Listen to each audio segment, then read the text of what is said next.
inside West Virginia. And tonight we're going to have a public scoping meeting to take environmental comments on the proposed Mountain Valley Project, or abbreviated MVP, in West Virginia and Virginia, which has been filed with FERC docket number PF 15-3. My job is, I am the environmental project manager for this project. Let the record show that this meeting began at 7 p.m. on Monday, May 4th. You might have noticed I have a court reporter.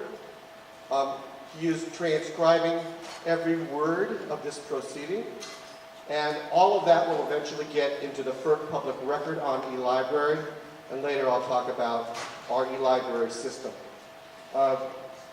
If you want a copy of the transcript prior to it being placed in the FERC public record, you must make your own deal with ACE. ACE will sell you copies of the transcript, all right? Or if you're very patient, you can wait until the transcripts are placed into the FERC public record in the library. That usually occurs about 15 days after we receive the transcript from ACE. I see people are lined up against the wall and sitting in a chair blocking the doors. Obviously that's a fire hazard. So I'd like all the people who are standing, I see so many empty seats, please find the National Environmental Policy Act, or NEPA. We'll talk more about that later. I've assembled a team of environmental scientists to help me write that document, and those include people who are specialists in engineering, biology, geology, anthropology.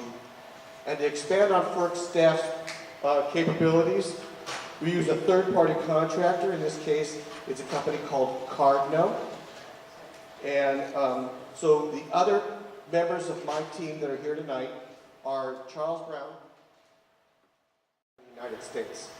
And that's why we have to use third-party contractors, because we're a very small organization. If you look at, say, the Department of Defense or the Bureau of Land Management in comparison. So the industries that FERC regulates are the interstate transportation of natural gas. We also regulate electricity rates in interstate commerce, oil rates in interstate commerce, but we don't do siting for either electric power lines or oil pipelines. We also do non-federal hydropower. Here's what we do not regulate. We do not regulate the exploration, production, or gathering of natural gas, or the local distribution of natural gas. Many people are concerned about the hydraulic fracking of shales during the exploration and production of natural gas. Those activities, known as fracking, are regulated by the states. So there's no need for you to comment to the FERC about fracking. If you have comments about fracking, please comment to the state of West Virginia. They're the ones who regulate fracking here in the state of West Virginia.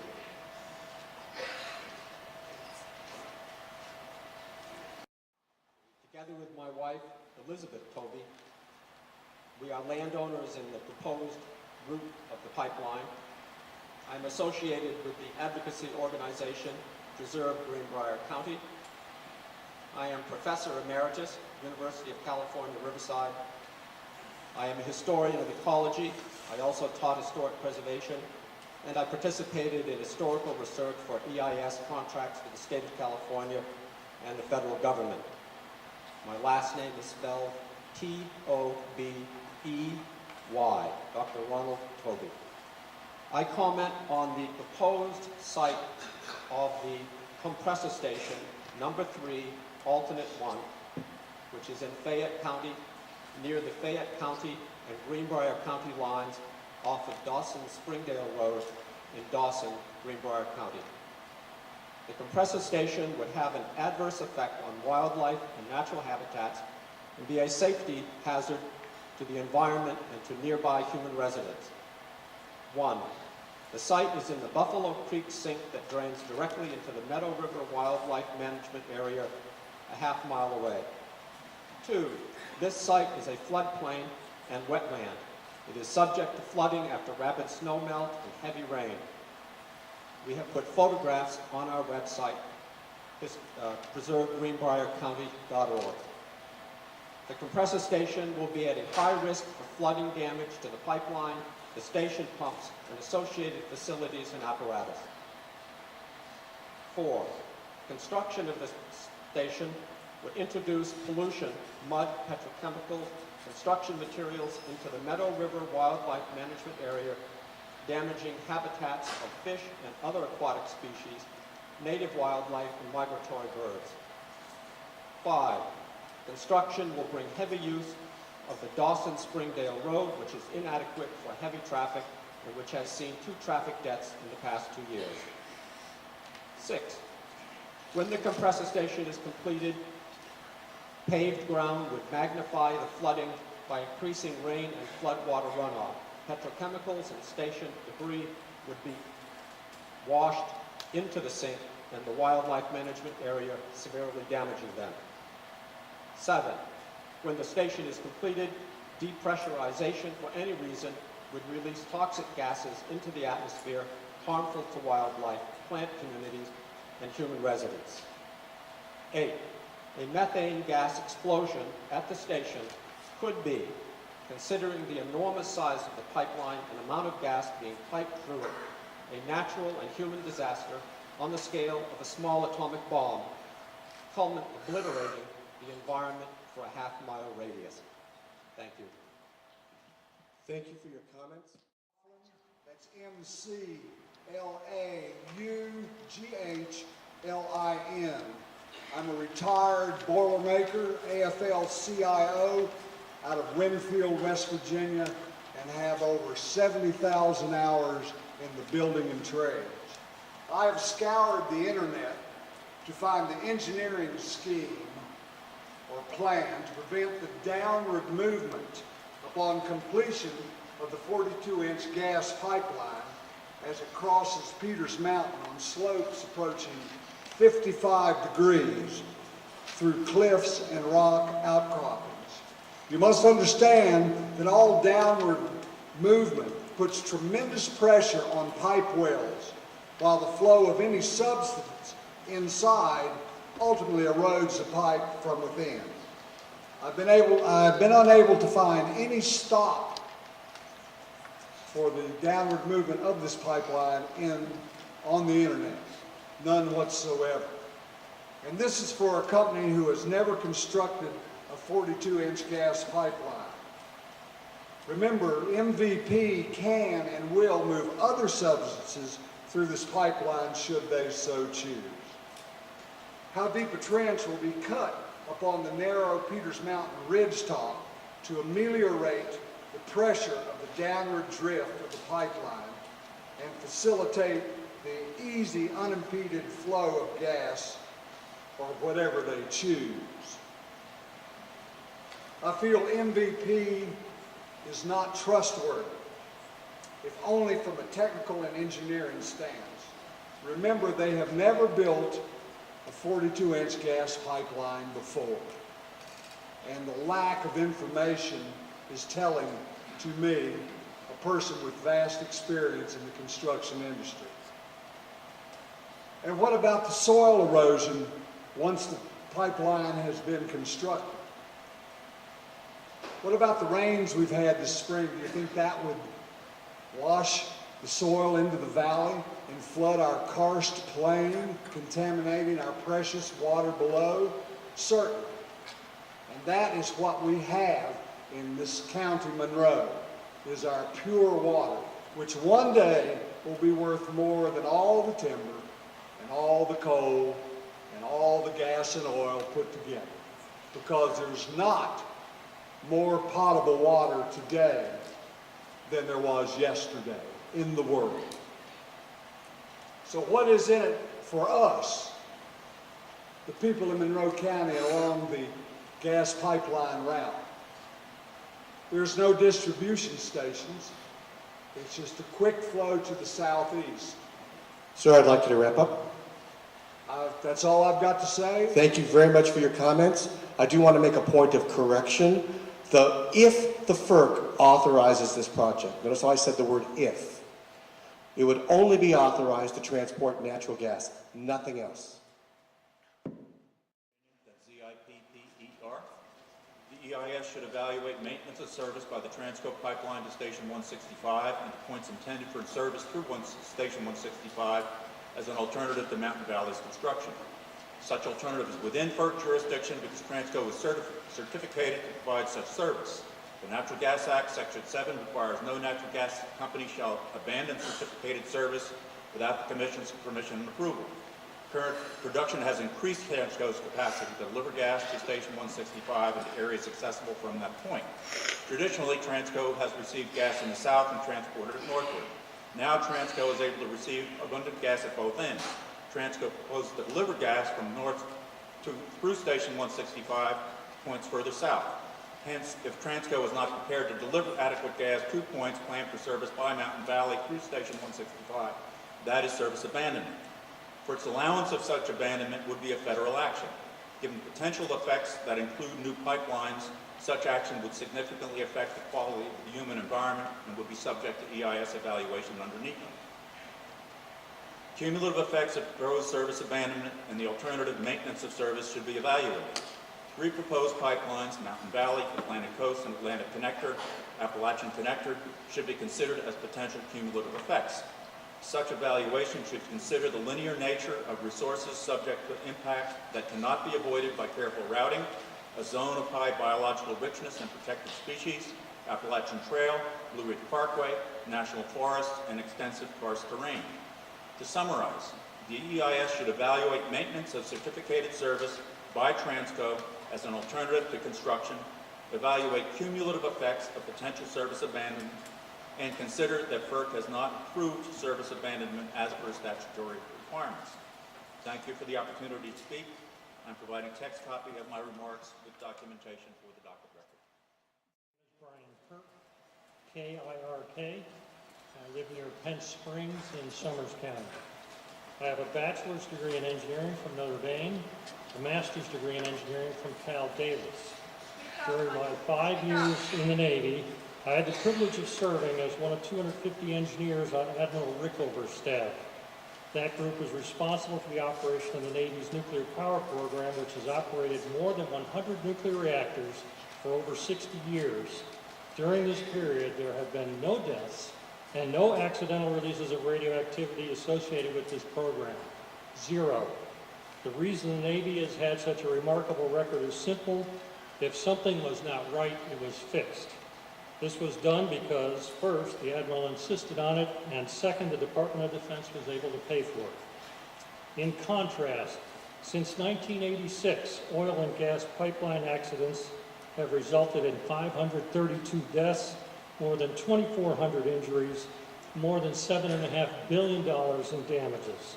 I would submit to you that these numbers clearly indicate there are serious problems with the oil and gas pipeline industry. The standards for construction, operation, and maintenance of these pipelines are not good enough. Are the problems insolvable? Not at all. Employing double-wall pipes, for example, would permit the sensing of both leaks on the internal pipe and damage to the exterior of the pipe before it could cause a problem. In addition, a stepped-up program of inspection and maintenance would prevent failures due to corrosion. The pipeline industry insists that pipelines are the safest way to move petroleum products. That may be true, but that doesn't mean they can't do better. So what is needed to accomplish these improvements? First is money. At U.S. prices, currently at a 3-year low, the pipeline proposed by MVP will transport natural gas for $2 billion per year. At the prices they will get when they export it to European or Mexican markets, this will probably be closer to $4 billion per year. The cost of the changes needed to do this right are minuscule by comparison. The second thing that is needed is the will to do it right. This must come from you at FERC. The history of this industry is clear. They will not willingly spend one more dime than the minimum mandated. What is needed is a thorough review of existing standards, with improved standards implemented before the permit for this pipeline is approved. It is up to FERC to ensure that the standards called out in the permit will get the job done right. How will you feel when someone is killed or injured, knowing that you could have prevented it by requiring tougher standards? This is your responsibility. Do it right. Thank you. Thank you very much for your comments. Morgan, my first name is spelled M-E-R-R-I. I'm a landowner, although I am not one that the pipeline is coming through. Start again? You can physically take the microphone off. That's fine. Start the timer again. Take the microphone off. There we go. My name is Mary Morgan. I'm a landowner in Monroe County, although the pipeline is not coming through my land. I'm not going to talk about the danger of explosion, though it's ever present. I'm not going to talk about the experimental nature of this project by a company with a bad record of missteps and accidents. I'm not going to talk about the incredible disruption that this is going to cause to the areas where the roads are coming through, where the pipeline's coming through on rural roads, some of which will collapse entirely off the sides of mountains. I can think of 3 sections of roads on 3 different roads where there is already constant problem on keeping the roads from falling off the side of the mountain. I want to talk about water. My spring is the first spring on Laurel Creek, and it's a very bold spring. Above me, Laurel Creek dries up because it's all just drainage.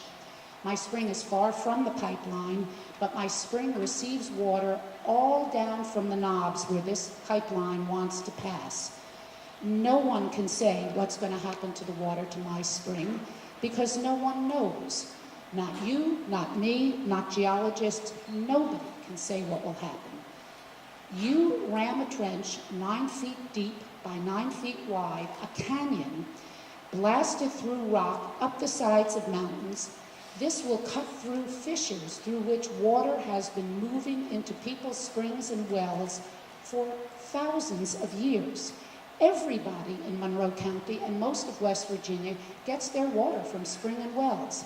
Even if you have municipal water, it's coming from a major spring somewhere. That ditch may or may not completely capture the water that it intersects, but it's definitely going to change the flow of water. Water, like electricity, will take the easiest route that it can take. Much of it's going to flow down this ditch, right along with the pipeline. And this damage and danger to water is happening in an area in the East Coast that has some of the finest, most abundant, and purest water in the world, at a time when water is becoming the scarcest resource on the planet. This is an insane trade-off. Water for fossil fuel. If all the fossil fuel goes tomorrow, life would be tough. But I tell you, if the water goes, we're all going to be dead in 3 days. It's not a not in my backyard argument. This is in nobody's backyard. This is of no public benefit to anybody. It's a private benefit to the companies building the pipeline, which supports an industry for which there is no justification whatsoever. Thank you for your comments. Stephen Miller, that's S-T-E-P-H-E-N-M-I-L-L-E-R, and I am a physician here in Monroe County. I would like to thank FERC officials for their opportunity to present these comments and concerns. The proposed route of this line raises 2 serious issues that are currently unresolved. First is the path through the protected watershed area of the Red Sulphur PSD, which serves over 4,000 people. Last summer, an 8-inch gas line was run through this watershed to the Celanese plant in Narrows, Virginia. Since completion of that line, there has been a significant and alarming increase in water turbidity resulting from dirt, sludge, silt, mud, and other debris. The PSD has had to increase frequency of changing filters in its filtration plant from once every 10 days to once daily, representing a 10-fold increase in water turbidity. The proposed route also passes dangerously close to the watershed's most sensitive area, known as the Zone of Critical Concern, posing a greater threat than the Celanese line did. Any excess turbidity at this point has the realistic potential to completely shut down the Red Sulphur PSD filtration plant, creating an environmental disaster. PSD officials have been actively trying to resolve this problem with EQT and FERC. At this time, no viable solution has been reached. In light of these concerns, we are requesting that the line be kept a minimum safe distance of no closer than 5 miles from the border of the protected watershed area. The second issue is that the route passes within 1 mile of James Monroe High School. Exact data about the blast potential of a line this large has been ambiguous and conflicting, even from officials. It is clear that the exact size of such an explosion is very large and not easily predictable. Such an explosion would likely trigger secondary fires and hurl debris great distances, potentially compromising already limited evacuation routes from the school. EQT has provided no local safety studies regarding emergency evacuation plans, evaluation of evacuation routes from the school, or local first responders' ability to deal with such an emergency. Because of these issues, we request that the line be kept a minimum safe distance of 5 miles away from the school. We cannot allow a gas company to unnecessarily endanger a community's children or its water supply. We ask that FERC act on these issues and require a 5-mile buffer from our school and our watershed area. These are reasonable and realistic requests and will ultimately be in our mutual best interest. Thank you for allowing me to present these issues and suggestions. I have a home in Union, and I'm pleased to be able to present these comments to FERC. My credentials include a bachelor's in physics from Virginia Tech, a master's and a PhD in physics from Carnegie Mellon, and I spent a year at University of California in Davis studying nuclear medicine physics. So I want to make 3 points. The first point is that a 42-inch diameter pipeline is dangerous in going over mountains where jagged rock outcrops can result in erosion, rusting of the steel, rupture, fire, and explosion, as happened in Sissonville in West Virginia not too long ago.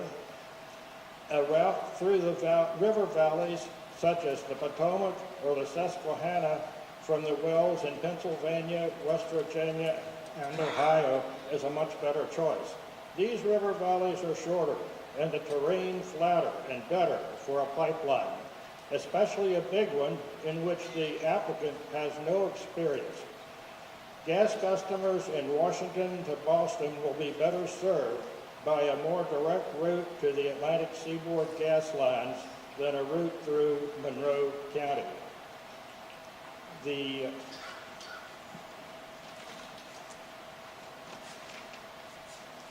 well depletion may be rapid. That is, a fracked well may deplete rapidly. In order to pay for drilling and laying pipeline, the gas company may let the gas pour out at full speed, and the well will run dry. It will fizzle out. An analogy is that fracking opens up a large tank underground where the rock layers are pried apart by water pressure. A model can be a 10-foot diameter tank, 30 to 40 feet tall, with gas at pressures around 1,000 psi. Drill a small hole in the tank, say an 1/8-inch diameter. The gas rushes out and whoosh, and it is soon gone. No more gas. How many years a fracked well will produce is an open question. Then what happens to the 42-inch diameter pipe under a landowner's land?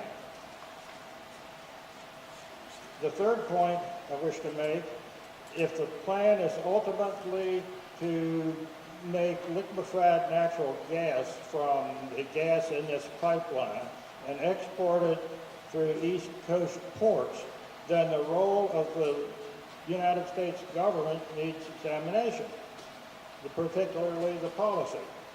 To quote Franklin D. Roosevelt, "Let us be clear at the outset that the liberty of individuals to carry on their business should not be abrogated unless the target interests of the many are concerned." Thank you, Dr. Duncan. Okay, thank you. My name is Constantine, C-O-N-S-T-I-N-E, last name Kleppas, C-H-L-E-P-A-S. This is my wife, Patty. I'm a beekeeper, a builder, and a farmer. My wife, Patty, is an elementary school teacher and a former geologist. We moved here buying a local farm about 10 years ago, falling in love with the pristine natural environment, fresh air, and clean water. And I wanted to just say we are located as a landowner on the Narrows of Hams Creek. Our first season here, we noticed that our farm hills and woods were full of honeybees. Then later, after learning about the plight of the honeybees dying out in massive quantities around the country due to the proliferation of pesticides, we decided to become stewards of honeybees, starting Birdsong Farm, an apiary, breeding operation, and sanctuary for honeybees. And we are an organic farm, sir. As a beekeeper, our first season, we became clear that the only reason, and I mean the only reason, that the honeybees are so prolific in this area is it is the absolute perfect natural habitat. There is plenty of fresh water, fresh air, and an abundance of pollen and nectar, and most importantly, perfectly natural organic environment, lacking pesticides, herbicides, defoliants, which are so detrimental to the health of the bees. Due to this environment, we've been able to raise honeybees successfully, resistant to mites and other diseases. Our organic apiary and breeding operation has 3 locations, including our farm, 2 other organic farms, and one. And our bees are known for their gentleness, having high winter survivability, and a large honey production. The route of the proposed Mountain Valley Pipeline would create havoc, becoming a death sentence to bees in our 3 apiaries and surrounding areas through the disruption of their healthy environment. 2 of our apiaries are feet from the proposed route through Linside and the Narrows of Hams Creek in Monroe County, and our 3rd is in Craig on an organic farm. About 6 months ago, pulling up the computer, the morning headline on MSN read, "The likelihood of World War III is extremely high in the next 50 years. Then it said, "The reason will surprise you." Clicking on it, my initial thoughts were the reason would be oil, energy, or even water. But the number 1 proposed reason was a lack of food. Here in Monroe County, we have some of the best agricultural land in the nation, covered with organic farms of healthy livestock, orchards filled with fruit, U-picks, and the world's most healthy spot for honeybees. To destroy honeybees for a pipeline that's been proven unneeded is profoundly illogical. So the real question should be, are we willing to risk that and risk losing our beautiful, Thank you healthy for your agricultural comments. environment? Thank you.